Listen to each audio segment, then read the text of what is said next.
Au croisement de la rhétorique et de l'éloquence se trouve l'art oratoire, cette capacité de parvenir à convaincre son interlocuteur ou à émouvoir son public rien que par la parole. Un bon leader doit donc disposer de ses attributs, de ses qualités, des enseignements que cherche à inculquer à un pôle de jeunes filles et femmes activistes.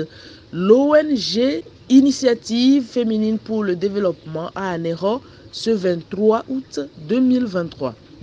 Mon rôle ici, en fait, c'est d'outiller les 20 participantes, les 20 jeunes filles de la ville d'Anéro sur le leadership féminin. C'est quoi un leader? C'est quoi être un leader? Une jeune fille leader dans sa communauté? Quelles sont les caractéristiques du leader? Comment est-ce qu'on attend? Est-ce que l'information, les différentes connaissances qu'elles acquéreront ici, elles pourront les mettre en pratique dans leur communauté et tout. Et puis, quels sont les différents obstacles qui apparaissent quand on est jeune fille leader dans sa communauté, et puis comment les surmonter et comment avoir confiance en soi aussi. Donc c'est un peu ça que nous verrons dans le module sur le leadership féminin. Et sur les questions de prise de parole également, nous contribuerons à les outiller sur la question de comment parler en public, la gestuelle, la posture à adopter, les différentes types et astuces en tout cas pour pouvoir prendre la parole en public, se sentir aisé en public, comment faire face au public et tout. Une activité qui s'inscrit dans le cadre de la mise en œuvre du projet Féministe en Action dans sa phase 2 qui s'exécute avec le financement de l'Agence française de développement à travers l'initiative Pananetougri pour le développement des femmes basée au Burkina Faso. L'ONG IFD a bénéficié d'une subvention du Fonds Pananetougri à travers le projet Féministe en Action.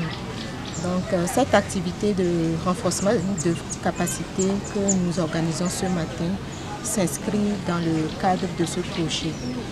Effectivement, déjà à la première phase l'année passée, nous avons fait toute une série de formations pour renforcer nos bénéficiaires en matière de santé sexuelle et reproductive, des droits des femmes et des jeunes filles et des violences basées sur le genre. Donc on n'a pas eu assez de temps pour couvrir tous les aspects de cette thématique. Alors, comme on a eu l'opportunité à travers le renouvellement du projet, donc on a voulu continuer dans cette lignée pour pouvoir vraiment capaciter la poule de jeunes filles et de jeunes femmes de Lomé et d'Anéro afin que notre voix en tant que des féministes porte pour la défense des droits des femmes et des jeunes filles et pour notre leadership.